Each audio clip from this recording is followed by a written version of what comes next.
गोरी कवि का बेटा जग्गू और चिड़िया का बेटा कुकू दोनों दोस्त थे। आज वो बहुत खुश थे क्योंकि आज उन्हें स्कूल से छुट्टी थी। कुकू कुकू चलो चलें, आज हम दूर जाएंगे पहाड़ों के पास। पीपल के पेड़ पर मधुमक्खियों का छत्ता है, आज हम शहद खाने जाते हैं। यार जग्गू, शहद पसंद तो बहुत है मुझे भी, मगर सुना है मधुमक्खियाँ पीछे पड़ जाएं तो जान नहीं छोड़ती। हम भाग जाएंगे, हम शहद पीकर कौन सा वहाँ रुकेंगे। इस तरह वो दोनों दोस्त उड़ते हैं। वो उड़ते उड़ते पहाड़ों के पास पहुंच जाते हैं। वहाँ कबूतर चाचा अपने घर के सामने बैठा हुआ था। वो उन्हें रोक लेता है। कबूतर चाचा, क्या हुआ, आपने हमें क्यों रोका है? बच्चों आगे मत जाओ, आगे मधुमक्खियों का छत्ता है। चाचा जी, उस छत्ते से शहद पीने ही तो हम जा रहे हैं। ना ना बेटा, ऐसा ना करना, वरना मधुमक्खियाँ तुम्हें काट काट कर मोटा कर देंगी। मगर वो चाचा कबूतर की कोई बात सुने बिना वहाँ से चले जाते हैं। ये तो गए काम से, मैं जल्दी से अंदर जाकर कुंडी लगा लेता हूँ। ये जगह ठीक है, हम यहाँ झाड़ियों में छुपकर छत्ते पर पत्थर फेंकते हैं और जब मधुमक्खियाँ चली जाएंगी तो हम मजे मजे से शहद पी लेंगे। फिर जग्गू कौवा पास पड़ा हुआ पत्थर उठाकर मधुमक्खियों के छत्ते की तरफ फेंकता है। रानी मक्खी खतरे को जांच लेती है। सब तैयार हो जाएं, कोई है, किसी ने पत्थर फेंका है, इधर उधर देखो कौन है जो हमारा शहद चुराना चाहता है। एक सैनिक मक्खी झाड़ियों में छुपे हुए कुकू और जग्गू को देख लेती है। रानी रानी, वो रहे दो छोटे पक्षी झाड़ियों में छुपकर हम पर पत्थरों से हमला कर रहे हैं, जाने न पाए, इन्हें यहाँ से भगाओ। रानी का आदेश सुनते ही कुछ सिपाही मक्खियाँ उड़ती हैं। वो बहुत गुस्से में थीं। वो सीधी कुकू और जग्गू की तरफ जाती हैं। कुकू भागो, ये मक्खियाँ तो हमारी तरफ आ रही हैं। लगता है उन्होंने हमें देख लिया है।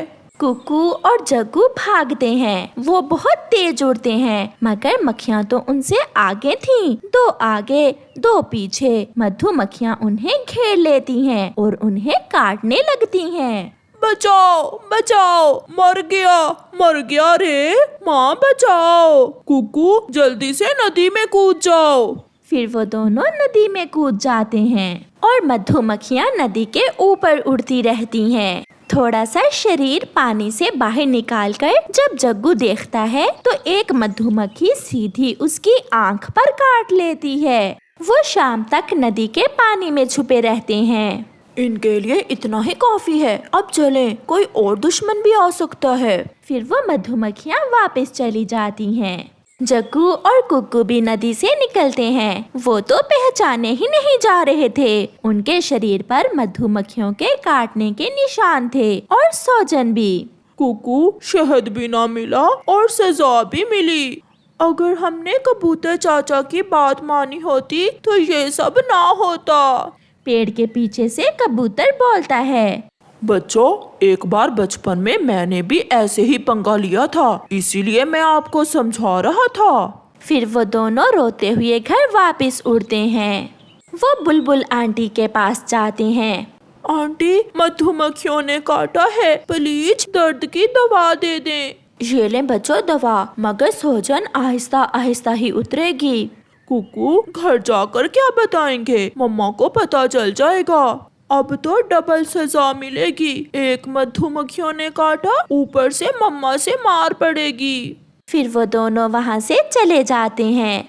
कुकू बेटा, ये क्या हुआ, आपका शरीर इतना मोटा क्यों हो गया है? मम्मा, मैंने और जग्गू ने आज जी भर के समोसे खाए हैं, शायद इसीलिए कुछ मोटे हो गए। मगर मम्मा सब जानती थी। वो हंसने लगती है। फिर कभी पहाड़ों पर शहद पीने न जाना। कुकू हंसने लगता है। कभी भी नहीं, बहुत सजा मिली है मुझे भी और जग्गू को भी। फिर वो माँ बेटा आपस में बातें करने लगते हैं और कुकू अपनी मम्मा को सारी बात सुनाता है। प्यारे दोस्तों, इस कहानी से हमें सीख मिलती है कि हमें हमेशा बड़ों की बात माननी चाहिए। अगर जग्गू और कुकू ने कबूतर चाचा की बात मानी होती तो वो कभी मुसीबत में ना पड़ते। जग्गू, किक्की, बुलबुला और कुकू चारों दोस्त थे। वो हमेशा एक साथ स्कूल जाते और एक साथ खेलते थे। आज जंगल में मौसम बहुत अच्छा था।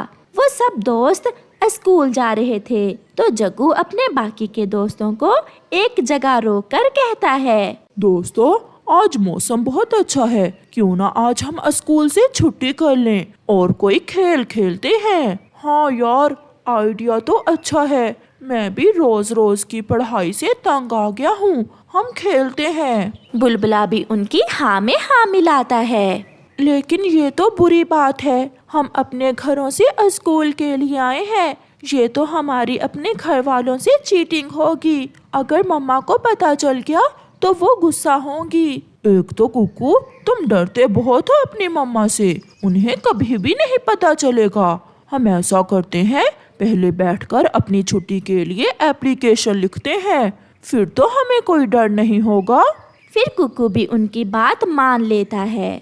वो सब दोस्त अपनी अपनी छुट्टी के लिए एप्लीकेशन लिखते हैं और स्कूल में दे आते हैं और जंगल के बड़े मैदान में फुटबॉल खेलने लगते हैं। अभी वो खेल ही रहे थे कि आसमान पर गहरे बादल आ जाते हैं और साथ ही तेज बारिश शुरू हो जाती है।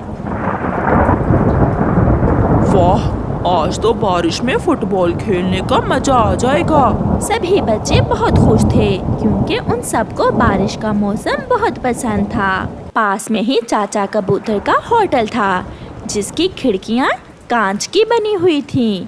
जग्गू फुटबॉल को एक जोरदार किक लगाता है और फुटबॉल उड़ता हुआ कबूतर चाचा के होटल की खिड़की को जा लगता है, जिससे खिड़की टूट जाती है। भागो दोस्तों, अगर कबूतर चाचा आ गया तो हमारी शामत आ जाएगी। जग्गू, किकी और बुलबुला तुरंत वहाँ से भाग जाते हैं। रुको दोस्तों, हमें ऐसा नहीं करना चाहिए। हमने चाचा कबूतर का नुकसान किया है, हमें चाचा कबूतर के नुकसान की भरपाई करना होगी। लेकिन कोई भी कुकू की बात नहीं सुनता और वहाँ से भाग जाते हैं। अब कुकू अकेला वहाँ खड़ा था। मैंने कितना गलत किया उनके साथ यहाँ आकर। मैंने अपनी मम्मा को धोखा दिया स्कूल से छुट्टी करके, लेकिन अब मैं चाचा कबूतर को धोखा नहीं दूंगा। मैं उनके नुकसान की भरपाई जरूर करूँगा। ऐसा सोचकर कुकू कबूतर चाचा के पास जाता है। कबूतर चाचा अपने काउंटर पर बैठा हुआ था।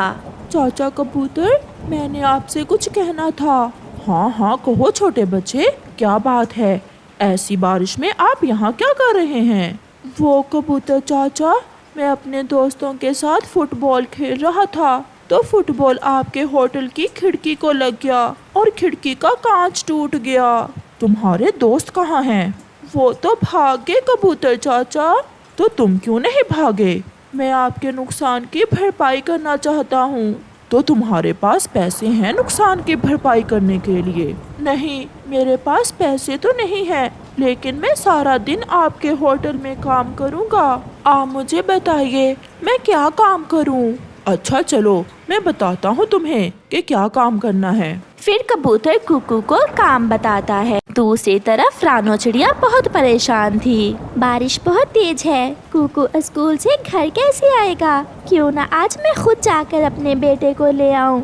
फिर चिड़िया छाता लेती है और कुकू को स्कूल लेने के लिए चली जाती है। चिड़िया, आज कुकू तो स्कूल नहीं आया, बल्कि उसने तो छुट्टी के लिए एप्लीकेशन भेजी है। क्या मिठू टीचर, ये आप क्या कह रहे हैं? मेरा बेटा तो सुबह से स्कूल आया हुआ है। फिर मिठू टीचर रानो को कुकू के हाथों की लिखी हुई एप्लीकेशन दिखाता है। आज सिर्फ कुकू ने ही नहीं, बल्कि उसके दोस्त जग्गू, किकी और बुलबुले ने भी छुट्टी की है।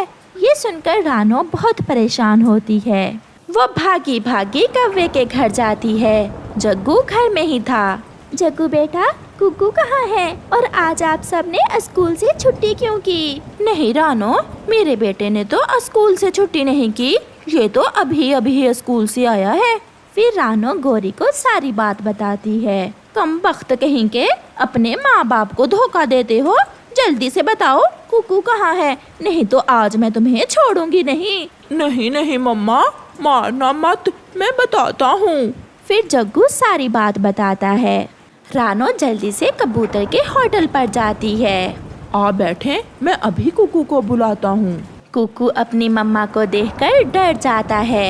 कुकू बेटा, मुझे आपसे ये उम्मीद नहीं थी, आपने मेरी सारी उम्मीदें तोड़ दी। चिड़िया बहन, कुकू ने स्कूल से छुट्टी करके जरूर गलती की है, लेकिन आपका बेटा बहुत ईमानदार है। ये चाहता तो अपने दोस्तों की तरह ये भी भाग सकता था, लेकिन इसने सच बोला। आप इसे माफ कर दें, ये फिर कभी ऐसी गलती नहीं करेगा। और बेटा, ये लो पैसे जो आज आपने सारा दिन काम किया है। लेकिन अंकल, मैंने काम आपके नुकसान के भरपाई के लिए किया है। नहीं बेटा, ये आपकी ईमानदारी का इनाम है।